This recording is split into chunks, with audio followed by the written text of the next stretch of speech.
कम अवगुणों का वर्णन किया है, बुद्धिमान लोग थोड़े ही में समझ लेंगे। मेरी अनेकों प्रकार की विनती को समझकर कोई भी इस कथा को सुंदर दोष नहीं देगा। इतने पर भी जो शंका करेंगे वे तो मुझसे भी अधिक मूर्ख और बुद्धि के कंगाल हैं। मैं न तो कवि हूँ न चतुर कहलाता हूँ।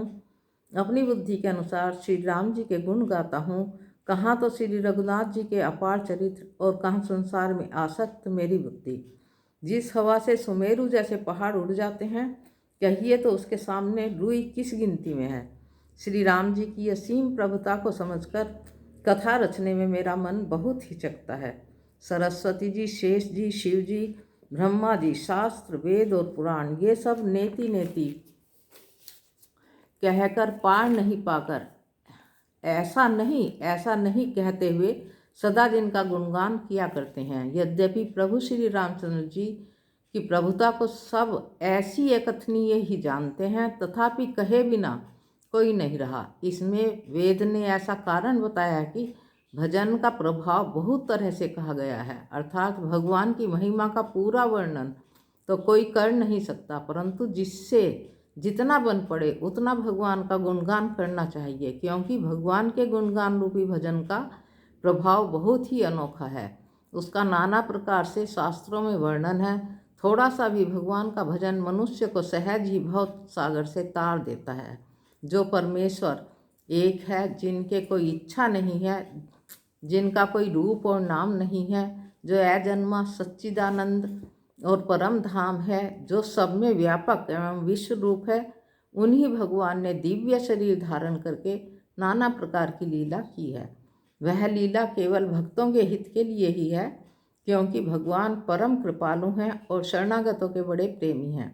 जिनकी भक्तों पर बड़ी ममता और कृपा है, जिन्होंने एक बार जिस पर कृपा की उस पर फिर कभी क्रोध नहीं किया, वे प्रभु श्री रामचंद्र जी की गई हुई वस्तु को फिर प्राप्त कराने वाले गरीब निवाज, दीन बंधु, सरल स्वभाव, सर्वशक्तिमान और सबके स्वामी हैं। यही समझकर बुद्धिमान लोग उन श्री हरि का यश वर्णन करके अपनी वाणी को पवित्र और उत्तम फल अर्थात मोक्ष और दुर्बल भगवत प्रेम देने वाली बनाते हैं। उसी बल से महिमा का यथार्थ वर्णन नहीं, परंतु महान फल देने वाला भजन समझकर भगवत कृपा के बल पर ही मैं श्री रामचंद्र जी के चरणों में सिर नवाकर श्री रघुनाथ जी के गुणों की कथा कहूँगा। इसी विचार से वाल्मीकि, व्यास आदि मुनियों ने पहले हरि की कीर्ति गाई है।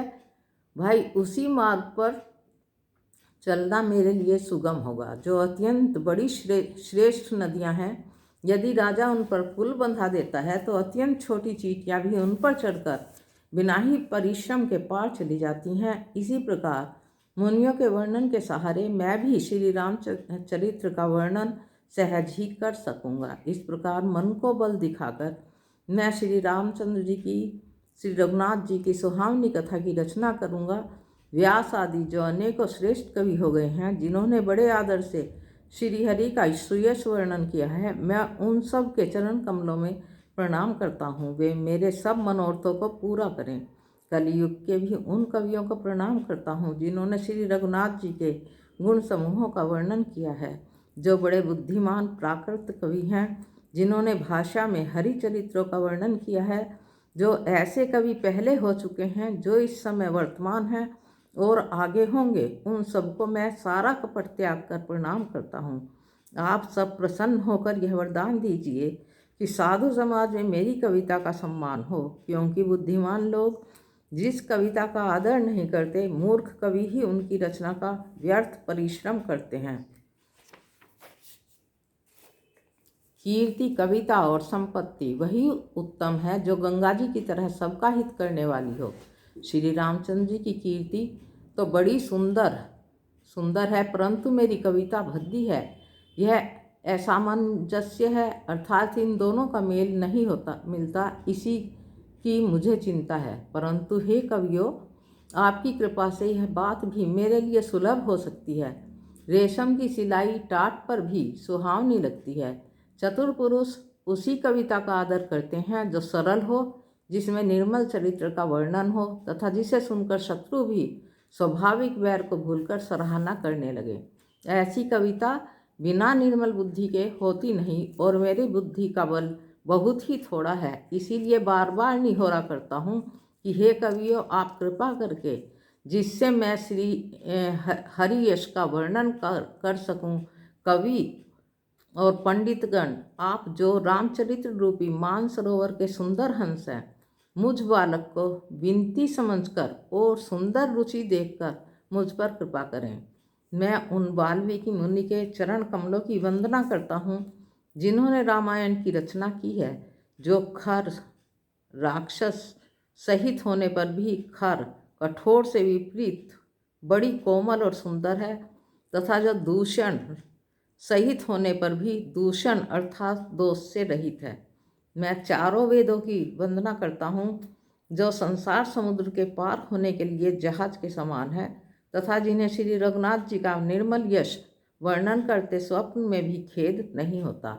मैं ब्रह्मा जी के चरण रज की वंदना करता हूँ जिन्होंने भवसागर बनाया है, जहाँ से एक ओर संत रूपी अमृत चंद्रमा कामधेनु निकले और दूसरी ओर दुष्ट मनुष्य रूपी विष और मदिरा उत्पन्न हुए।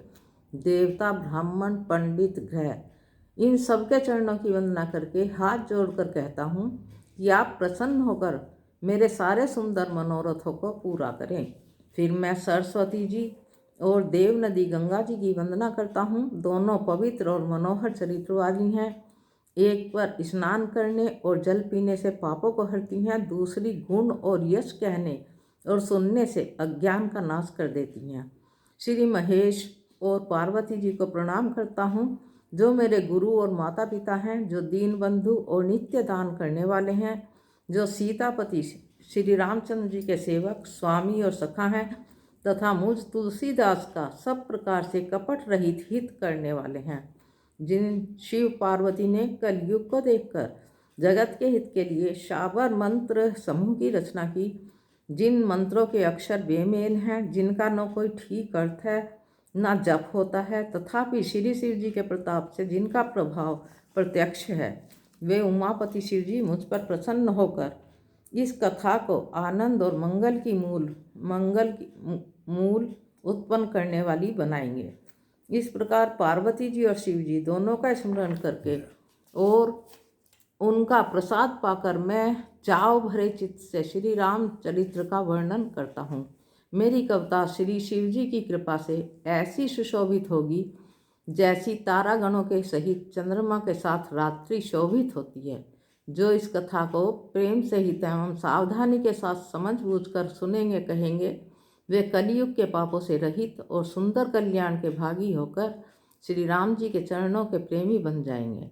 यदि मुझ पर श्री शिव जी और पार्वती जी की स्वप्न में भी सचमुच प्रसन्नता हो, तो मैंने इस भाषा कविता का जो प्रभाव कहा है वह सब सच हो। मैं अति पवित्र अयोध्यापुरी और कलयुग के पापों का नाश करने वाली श्री सरयू नदी की वंदना करता हूँ। फिर अवधपुरी के उन नर नारियों को प्रणाम करता हूँ जिन पर प्रभु श्री रामचंद्र जी की ममता थोड़ी नहीं है, अर्थात बहुत है।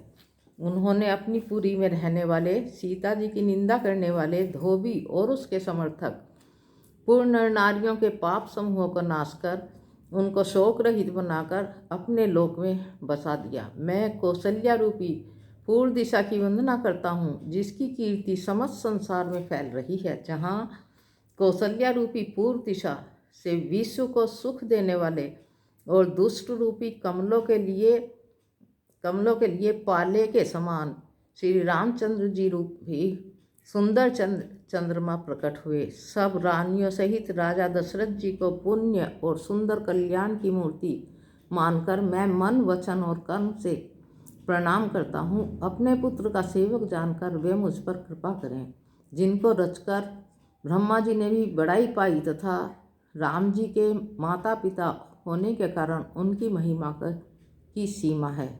मैं अवध के राजा श्री दशरथ जी की वंदना करता हूँ जिनका श्री राम जी के चरणों में सच्चा प्रेम था, जिन्होंने दीन दयालु प्रभु के बिछड़ते ही अपने प्यारे शरीर को मामूली तिनके की तरह त्याग दिया। मैं परिवार सहित राजा जनक जी को प्रणाम करता हूँ जिनका श्री राम जी के चरणों में गूढ़ प्रेम था, जिसको उन्होंने योग और भोग में छिपा रखा था, परंतु रामचंद्र जी को देखते ही वह प्रकट हो गया।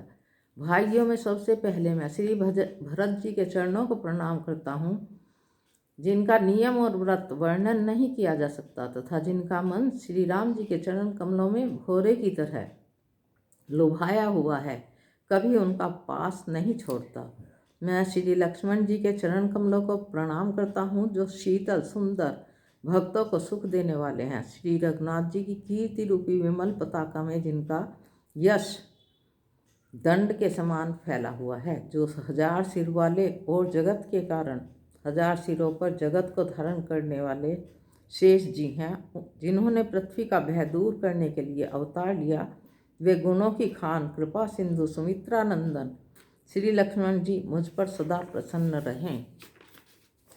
बस प्रसन्न रहें। ओम श्री राम। मैं श्री शत्रुघ्न जी के चरण कमलों को प्रणाम करता हूँ, जो बड़े वीर सुशील और श्री भरत जी के पीछे चलने वाले हैं। मैं महावीर श्री हनुमान जी की विनती करता हूँ, जिनके यश का श्री रामचंद्र जी ने स्वयं अपने श्री मुख से वर्णन किया है। मैं पवन कुमार श्री हनुमान जी को प्रणाम करता हूँ, जो दुष्ट रूपी वन को भस्म करने के लिए अग्नि रूप हैं, जो ज्ञान की घन मूर्ति हैं और जिनके हृदय रूपी भवन में धनुष बाण धारण किए श्री राम जी निवास करते हैं। वानरों के राजा सुग्रीव जी, रीछों के राजा जामवान जी, राक्षसों के राजा विभीषण जी और अंगद जी आदि जितना वानरों का समाज है, सबके सुंदर चरणों की मैं वंदना करता हूँ, जिन्होंने अधम पशु और राक्षस आदि शरीर में भी श्री रामचंद्र जी को प्राप्त कर लिया। पशु पक्षी देवता मनुष्य असुर समेत जितने श्री राम जी के चरणों के उपासक हैं, मैं उन सब के चरण कमलों की वंदना करता हूँ, जो श्री राम जी के निष्काम सेवक हैं। सुखदेव जी, सनक आदि, नारद मुनि आदि जितने भक्त और परम ज्ञानी श्रेष्ठ मुनि हैं, मैं धरती पर सिर टेक कर उन सबको प्रणाम करता हूँ। हे मुनीश्वरों, आप सब मुझको अपना दास जानकर कृपा कीजिए। राजा जनक की पुत्री, जगत की माता और करुणा निधान श्री रामचंद्र जी की प्रियतमा श्री जानकी जी के दोनों चरण कमलों को मैं मनाता हूँ, जिनकी कृपा से निर्मल बुद्धि पाऊँ।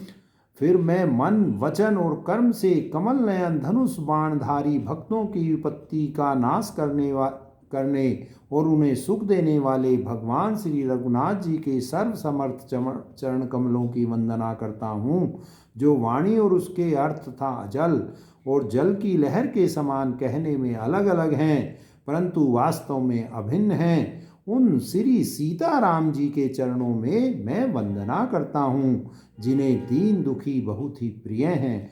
मैं श्री रघुनाथ जी के नाम राम की वंदना करता हूँ, जो कृषाणु अग्नि भानु सूर्य और हिमकर चंद्रमा का हेतु अर्थात रै आ और मैं रूप से बीज है। वह राम नाम ब्रह्मा विष्णु और शिव रूप हैं। वह वेदों का प्राण है, निर्गुण उपमा रहित और गुणों का भंडार है। जो महामंत्र हैं, जिसे महेश्वर श्री शिव जी जपते हैं और उनके द्वारा जिसका उपदेश काशी में मुक्ति का कारण है, तथा जिसकी महिमा को गणेश जी जानते हैं, जो इस राम नाम के प्रभाव से ही सबसे पहले पूजे जाते हैं। आदि कवि श्री वाल्मीकि जी राम नाम के प्रताप को जानते हैं, जो उल्टा नाम मरा मरा जपकर पवित्र हो गए। श्री शिव जी के इस वचन को सुनकर कि एक राम नाम सहस्र नाम के समान है, पार्वती जी सदा अपने पति श्री शिव जी के साथ राम नाम का जप करती रहती हैं।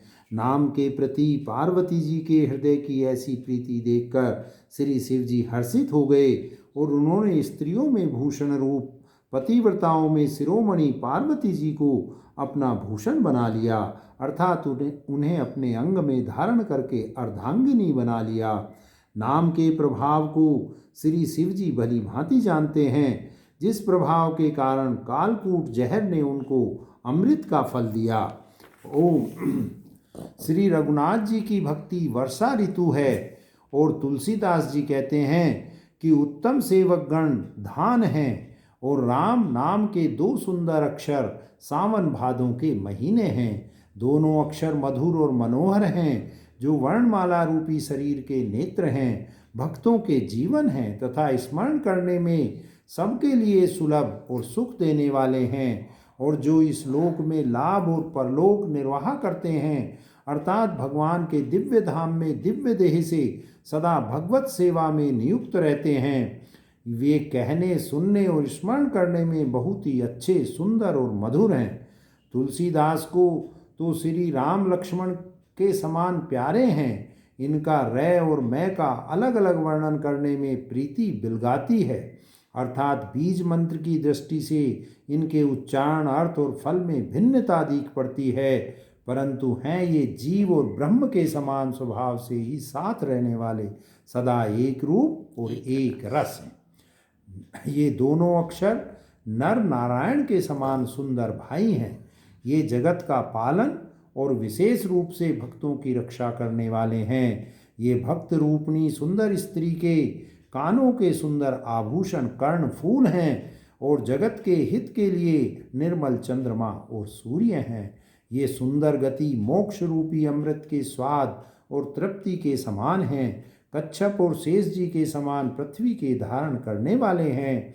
भक्तों के मन रूप सुंदर कमल में विहार करने वाले भोरे के समान हैं और जीव रूपी यशोदा जी के लिए श्री कृष्ण और बलराम जी के समान हैं, आनंद देने वाले हैं। तुलसीदास जी कहते हैं कि श्री रघुनाथ जी के नाम के दोनों अक्षर बड़ी शोभा देते हैं, जिनमें से एक रै रकार छत्र रूप रेफ से और दूसरा मकार मुकुटमणि अनुस्वार रूप से सब अक्षरों के ऊपर हैं। समझने में नाम और नामी दोनों एक से हैं, किंतु दोनों में परस्पर स्वामी और सेवक के समान प्रीति है, अर्थात नाम और नामी में पूर्ण एकता होने पर भी जैसे स्वामी के पीछे सेवक चलता है, उसी प्रकार नाम के पीछे नामी चलते हैं।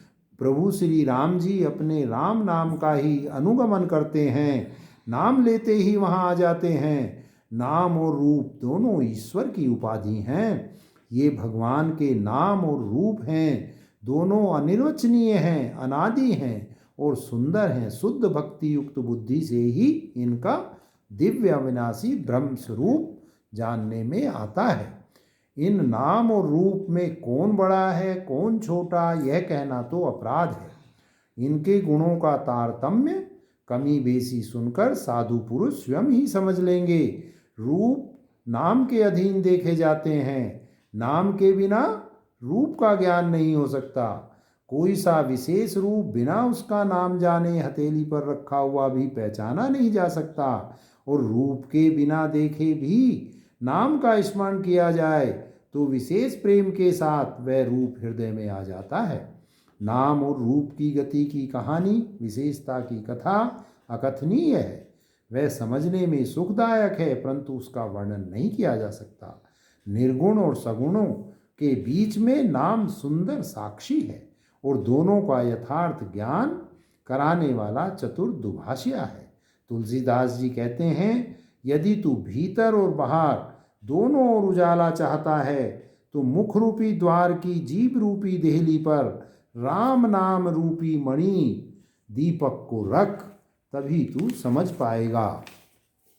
ब्रह्मा के बनाए हुए इस प्रपंच दृश्य जगत से भली भांति छूटे हुए वैराग्यवान मुक्त योगी पुरुष इस नाम को ही जीभ से जपते हुए तत्व ज्ञान रूपी दिन में जागते हैं और नाम तथा रूप से रहित अनुपम अनिर्वचनीय अनामय ब्रह्म सुख का अनुभव करते हैं।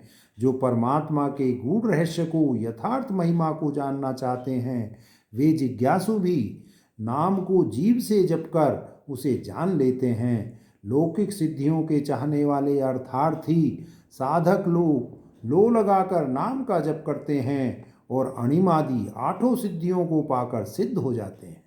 संकट से घबराए हुए आर्त भक्त नाम जप करते हैं तो उनके बड़े भारी बुरे बुरे संकट मिट जाते हैं और वे सुखी हो जाते हैं। जगत में 4 प्रकार के अर्थार्थी, धनादि की चाह से भजने वाले, आर्त संकट की निवृत्ति के लिए भजने वाले, जिज्ञासु भगवान को जानने की इच्छा से भजने वाले, ज्ञानी भगवान को तत्व से जानकर स्वाभाविक ही प्रेम से भजने वाले राम भक्त हैं। और चारों ही पुण्यात्मा पाप रहित और उदार हैं।